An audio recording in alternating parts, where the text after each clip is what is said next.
Hola a todas las personas que se encuentran en este momento escuchando.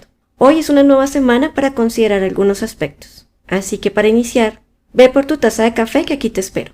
Hoy hablaremos de jugar para crecer, estrategias de promoción de la salud respecto al uso de las TICs desde la virtualidad en escuelas secundarias de la provincia de Córdoba, Argentina. Tenemos como invitado a Raúl Ricardo Quiroga, quien pertenece a la Lotería de la provincia de Córdoba. Su trabajo es praxis profesional, como ya mencioné, es de Argentina. Para mí es un honor compartir este espacio con una persona como Raúl Ricardo Quiroga, alguien a quien conozco desde hace una década. ¿Cómo ha pasado el tiempo, verdad? Ha pasado, es verdad. Sí, claro que sí. Me parece muy interesante esto que cita. La accesibilidad creciente a las TICs, producto de un cambio cultural, se puede acceder a la información en tiempo real, independientemente del lugar donde ocurre el hecho, lo cual supone un cambio tanto culturales como sociales. Algunos hablan de una democratización, ya que se accede a información y conocimientos de los que antaño solo estaban reservados para una minoría. Es así que hay un modo distinto de acceso al conocimiento, una nueva forma de comunicarnos, de interactuar y de ocio. Sin embargo, su masificación genera preocupación por el uso problemático que algunas personas hacen de ellas. Es verdad que la globalización se ha percibido como una mejora al acceso a la información a través de las TICs. Sin embargo, como menciona, por sí solas no son problemáticas. De manera excesiva o compulsiva, dicha conducta se transforma en una necesidad. Pero son consideradas adicciones. ¿Bajo qué circunstancias podría describirnos un poco este aspecto? Bueno, son consideradas desde noviembre del año pasado para la Organización Mundial de la Salud como adicciones sin sustancia y tipificadas como adicciones a Internet. Esto es probablemente lo novedoso. Pero en realidad sería una variable de lo que hemos conocido contigo como adicciones al juego, o la vieja ludopatía, que ya tiene reconocimiento de la Academia Americana de Psiquiatría desde el año 83, si no me equivoco, más o menos parece. Simplemente que esto se ha hecho extensivo a estas nuevas formas de comunicación que las personas tienen hoy en día y por la cual disponen de una abundante información que hace 10 años no disponían. Y esa masificación ha venido, digamos, con lo bueno, digamos, todo lo que sería contenidos positivos, pero también con contenidos que son por ahí negativos o discriminatorios o que pueden ser utilizados como herramientas para trastornos como el ciberbullying, el grooming, bueno, distintas cuestiones que pueden instalarse en las redes. Entonces creo que nuestra obligación y nuestra intención cuando mostramos este trabajo, que ya tiene 10 años también, cumple 10 años ahora, sí, que lo hemos validado siempre en este Congreso de Psicología de la Internacional de la Educación, es el tratar de enseñarle a los jóvenes el buen uso de esas tecnologías, el uso responsable, el uso inteligente y entretenido de esa posibilidad tecnológica que hoy tenemos. Con relación a eso, mi segunda pregunta es, ¿puede contarnos acerca del marco de acciones de promoción de conductas saludables del programa Juego Responsable que se diseñó en el año 2012? Sí, con el nombre de su programa Jugar para Crecer y Crecer Jugando. Sí, el origen del nombre es un homenaje a Piaget, a Balón y a Vygotsky, ¿no? Porque en realidad, por ahí cuando se habla de juego, se habla peyorativamente o se confunde lo que es el juego de las personas y que nos permite ser personas con el juego de azar, que es otra cosa, digamos, que es el juego organizado, institucionalizado. Yo creo que este programa tiene varias particularidades. La primera es que cumple 10 años como una política de Estado, es decir, ha tenido una continuidad administrativa. El hecho probablemente más novedoso es que surge del Departamento de Juego Responsable de la Lotería del Juego. O sea, surge de una institución de juego que se proyecta sobre la sociedad, ¿no? Y después el hecho de que se desarrolla en un marco de convenio, particularmente con el Ministerio de Educación y otros ministerios del Estado, por lo cual lleva impactado ya una población de 800.000 personas más o menos, ¿no? Si usted piensa que mi provincia tiene 6 millones de habitantes, un número extraordinario de personas alcanzadas por un programa de prevención y promoción de la salud. Creo que eso es lo más destacable, haberlo transformado en una política de Estado y la cantidad de personas sobre las que impacta. Nosotros calculamos que al aplicarse 4 rondas más de este programa, el año que viene vamos a superar probablemente el 1.000.000 de personas impactadas por este programa. ¿Qué se enseña allí? Todo esto que estamos conversando, el buen uso de las redes sociales, el buen uso de los contenidos en las redes sociales, el buen uso de la comunicación y el manejo de las nuevas conductas o comportamientos del lenguaje. Esto también ha importado y ha modificado en los jóvenes, digamos, un lenguaje diferente que nosotros teníamos sin ninguna duda. Sé que su análisis siempre es profundo, con una visión latinoamericana, porque lo hemos visto presentarse en diferentes países. En este caso, ¿cuál cree que ha sido la verdadera pérdida que dejó en la educación la pandemia y que seguiremos asumiendo en pospandemia? Bueno, el costo de la pandemia, digamos, está todavía en un proceso de elaboración, digamos. No tenemos una medida exacta porque no tenemos con qué compararla, ¿no? Yo decía en mi presentación, tú estabas, cuando yo al comienzo decía, cuando yo estudiaba medicina, la única pandemia que conocíamos era de la gripe española hace más de 40 y pico de años, 50. Sí. Y era una referencia bibliográfica, digamos. No teníamos ninguna praxis sobre pandemia, ni mucho menos. Hemos tenido estos 2 años que creo que, desde el punto de vista de la virtualidad, digamos, como hecho positivo, bueno, nada se paró en el mundo completamente, las cosas siguieron funcionando a distancia y de manera virtual. Los hechos negativos son los que estamos guardando ahora, ¿no? Los procesos ligados a la ansiedad, a la depresión y a otros trastornos psicopatológicos que todavía no están completamente valorados, pero que sin ninguna duda han sido trascendentes y son trascendentes. Yo decía, no sé si tú lo recuerdas, que profesiones como las nuestras, la psicología, la psiquiatría, la docencia, ¿no? Que se han transformado en ejercicios que no tienen fin, ¿no? Donde son las 10 de la noche, yo puedo estar aquí en Colombia, puedo estar en Medellín, te puedo estar mandando una receta a un paciente mío en Argentina que, bueno, se olvidó de pedírmela o no la tiene o la requiere. Todas estas cosas ha tenido la virtualidad, sobre la cual no tenemos una medida cierta. Sí sabemos que ha habido impacto, sí sabemos que ha habido impactos negativos en muchas personas, pero no tenemos una medida cuantificada como para poder comparar después y establecer criterios que permitan, digamos, resolverlas hacia adelante, ¿no? Ojalá no tengamos otra pandemia, además eso sería lo más gratificante, ¿no? Pero bueno, América Latina, igual que todo el mundo, ha padecido esta pandemia en ese sentido. El aislamiento no ha discurrido en las personas sin efecto, ha habido efectos sobre las personas. Y la virtualidad, el trabajo a distancia, todo eso han sido cosas que no han desaparecido en la post-pandemia en la que nos encontramos. Siguen estando vigentes y no solo no han significado una mejora de los trabajos, sino que en muchos casos han significado empeoramiento. Sí. Con la pandemia hubo una necesidad indiscutible de pensar en nuevos elementos de comunicación para la enseñanza, entre ellos que fuera digital, por lo cual el Ministerio de Educación de la provincia de Córdoba convocó al equipo técnico de juego responsable de la Lotería de Córdoba con el fin de ver la posibilidad de implementar el subprograma de manera virtual y en localidades del interior de la provincia, donde surgía la necesidad de pensar y analizar los usos de las TICs en los estudiantes. ¿Cómo fue y en qué consistió lograr un consenso para los estudiantes? Bueno, el programa venía instalado de manera presencial en los años previos y ha sido un programa siempre muy exitoso, muy querido y muy requerido por los estudiantes y por las escuelas. Entonces, muchas de las escuelas que participaron en la parte virtual fueron las escuelas que pidieron que el programa continuara y seguir participando, ¿no? Lo que nos permitió, es lo que yo exponía el día martes, es llegar a localidades que por ahí son muy pequeñas, a las cuales el programa no hubiera podido llegar por cuestiones de logística, movilizar capacitadores, multiplicadores profesionales para dar el programa, implica un costo, tiene un desarrollo y un desarrollo geográfico.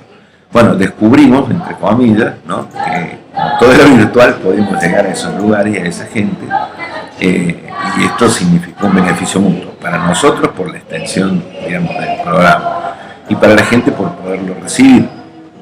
Entonces, lo que inicialmente se remitía a 18 localidades que eran las que tenían sala de juego, de golpe estamos trabajando sobre 300 o más localidades de la provincia y llegando a un público, digamos, entre comillas, a unas personas que en principio no estaban contempladas dentro de ese sistema. Sin embargo, hoy sí lo están y participan activamente, ¿no? Y resultó una sorpresa más que agradable para nosotros las formas y los grados de participación. Yo mostré el martes un compacto de vídeo de trabajo de los chicos, de cómo ellos habían interpretado y cómo ellos habían vivenciado, no solo la pandemia, sino el aprendizaje.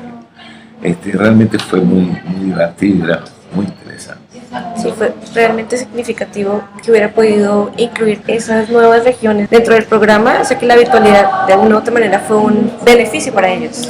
Sí, yo creo que sí, porque eran localidades en las cuales en algún momento íbamos a llegar, pero en una proyección de tiempo mucho mayor. En cambio, ahora es como que anticipamos eso, y hoy por hoy el programa es un híbrido. Es un programa que tiene por la presencialidad, en la localidad donde ya estábamos, y la virtualidad por extensión a muchísimas comunidades a las cuales no hubiésemos llegado hasta dentro de un tiempo bastante largo. Con una proyección a mediano plazo. Exacto.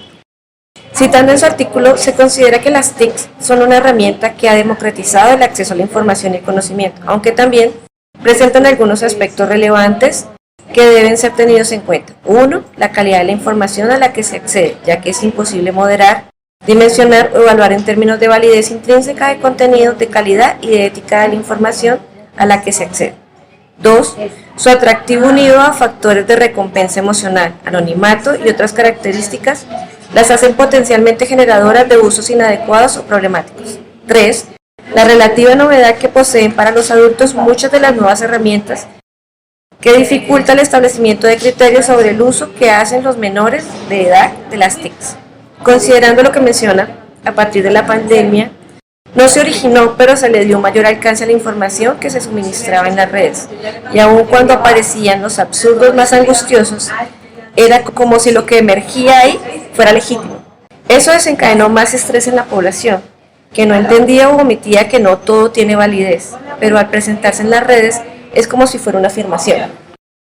Y consumían más y más información similar, por lo cual la validez dejó de tener importancia, y eso se masificaba de una forma impresionante. ¿Cómo se puede mencionar este aspecto para que la población conserve la mesura en la información que le llega a través de las redes? Y ahí hay una herramienta en la cual, digamos, debemos revalorizar, digamos, algunos roles, ¿no? Los roles de los medios, que además se apropiaron también de buena parte de la información de las redes sociales, ¿sí? Incorporaron un término que, si bien no es nuevo, es novedoso, que es fake news, es decir, la construcción de una noticia que no es verdad, pero parece serlo y se difunde como tal, ¿no? Y que llega a millones de personas, ¿no? Recrea un poco lo de Paul Watzlawick en cuanto a las profecías autocumplidas, ¿recuerdas? De hace más de 20 años. Sí. ¿Sí?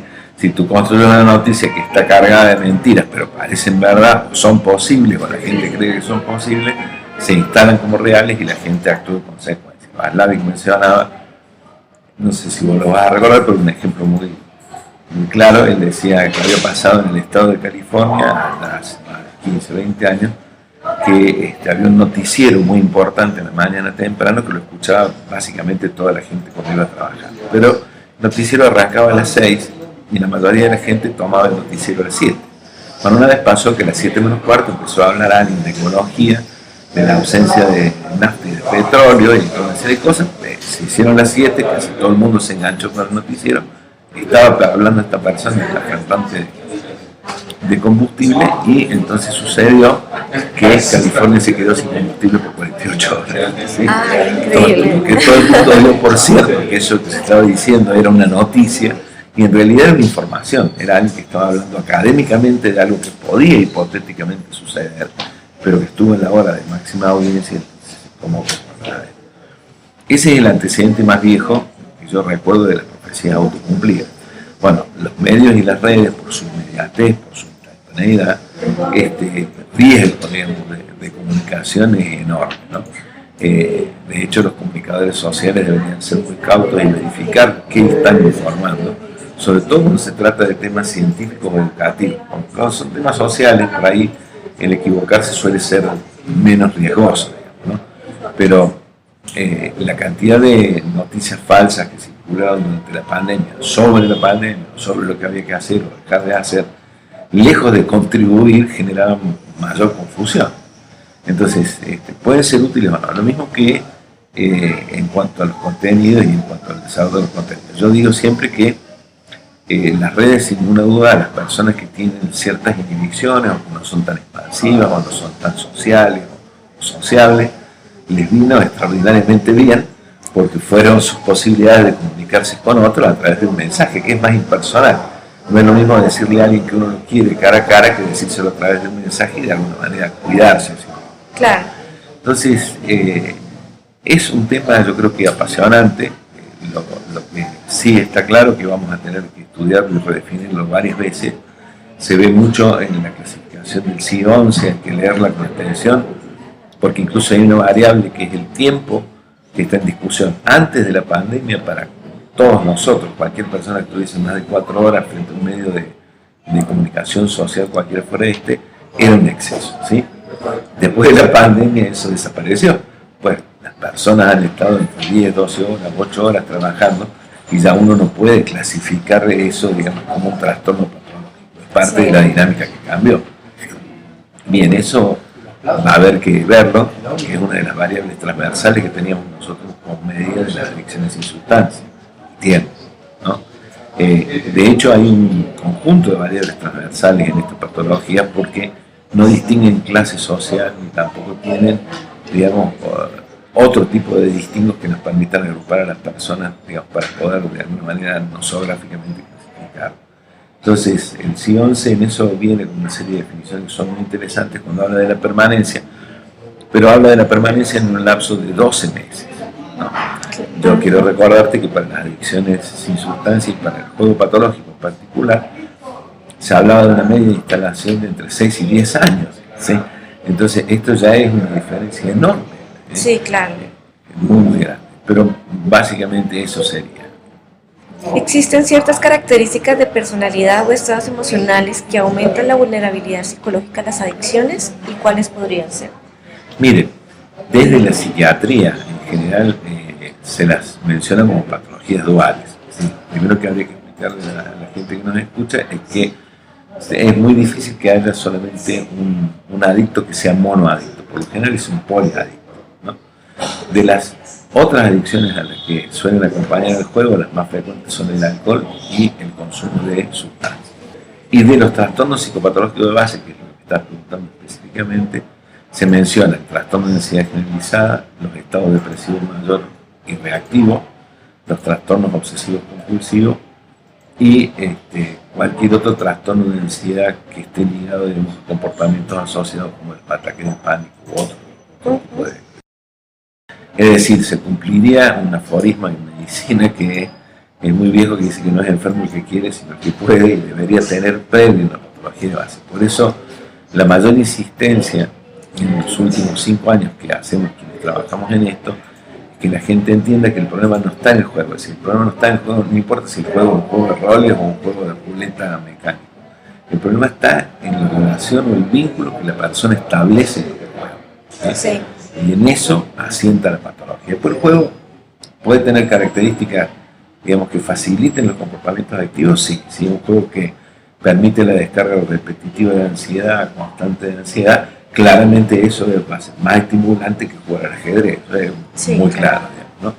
Pero no es el juego en sí lo que determina la patología la determina la persona con su trastorno previo, consolidando una patología dual o con su comportamiento poliadictivo. No sé si viene al lugar, por ejemplo, cuando hay personas que han desarrollado adicciones de una manera tan sistemática que sus hijos comienzan como a desarrollarlas también, pero unos se quedan en ellas y otros no. Bueno, nosotros decimos que por las investigaciones que hay tanto en España como en distintos lugares sobre este tema en particular, la diátesis, que sería la predisposición para, no es la herencia que es directa, la obliga, ¿no? Pero sí que predispone para.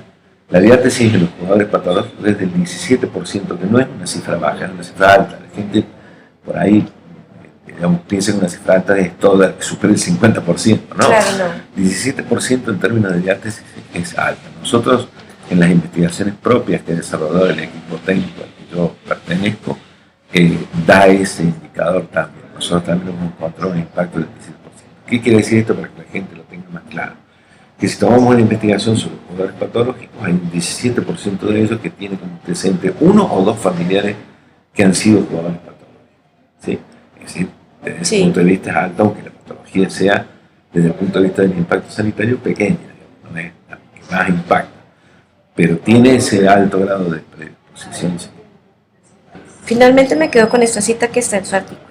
A nivel local, en nuestra provincia, la última encuesta del Instituto de Prevención de las Adicciones de la Defensoría del Pueblo de la provincia de Córdoba arroja resultados interesantes. Los jóvenes de los colegios secundarios de la provincia, al ser consultados respecto si la pandemia modificó el uso que hacen de las tecnologías, el 85% dijo sí, mientras que el 15% dijo no, prevaleciendo el uso recreativo de las mismas por sobre el uso educativo e informativo, entre otros usos.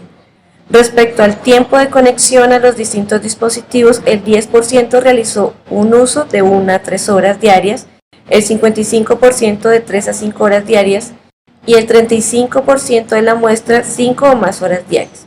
Al ser indagados al respecto a si el uso de las tecnologías ha afectado otras áreas de su vida, el 40% indica la conciliación del sueño, el 15% cambios de humor, el 10% vínculo con sus familias, el otro 10% vínculo con sus amistades, el otro 10% rendimiento escolar y el 5% actividades de ocio.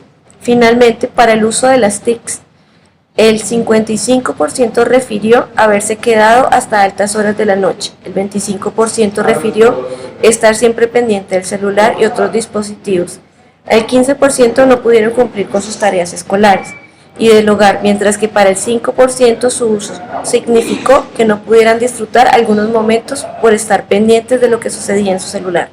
¿Hay algo más que quiera agregar? Sí, es una investigación preliminar sobre la cual hay que profundizar en algunos de los aspectos que ahí se mencionan.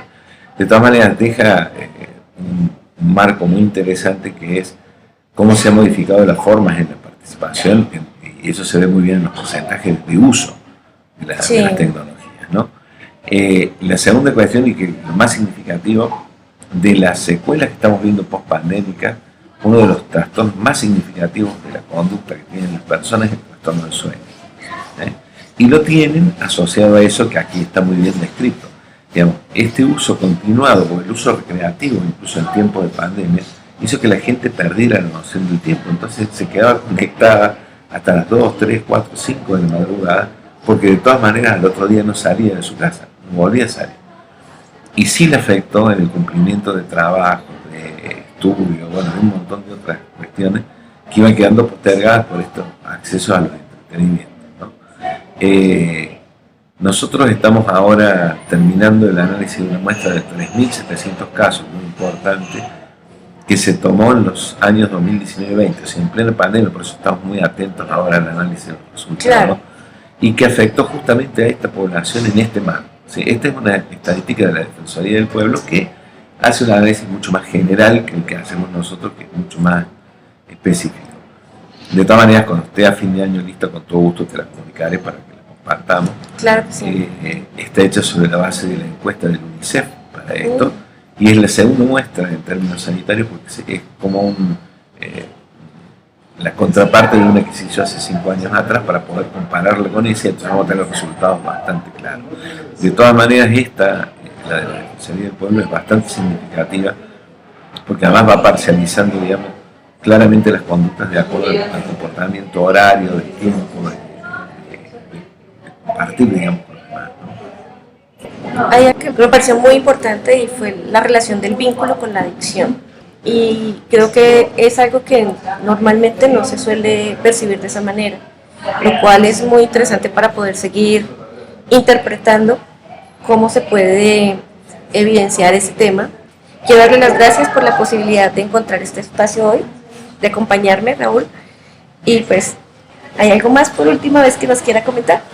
No, simplemente agradecerles el buen trato que siempre me han dispensado a mí, en realidad a mi equipo, que represento cuando mismo intervengo, y rescatar, digamos, lo interesante que ha sido para nosotros a lo largo de esta década el poder participar de este evento y el poder compartir con nuestros colegas, y agradecerte en la persona de la tía Mader y todas las gentilezas que han tenido conmigo siempre. No, muchas gracias a usted por estar aquí y por siempre querer compartir estos temas tan interesantes acerca de la adicción al juego. Puedo decir que resultaría tentador dar por sentado que la lógica del proceso de la enseñanza es la acumulación desmesurada de la información, en su concepto teórico, sin ninguna comprensión ni entendimiento, llevando a que uno de los hilos formales no conduzca a una mejor interpretación, pues simplemente es el bagaje teórico sino que además, en principio, las personas no pueden relacionar elementos dentro de lo mismo. Entonces, ¿hacia dónde nos estamos dirigiendo? Gracias. De nada. Espero haber vinculado significados que nos acompañen constantemente y dejar abiertas más preguntas, unas que nos permitan constituir nuevas razones para estar aquí. Que tengan una apacible semana y hasta una próxima oportunidad.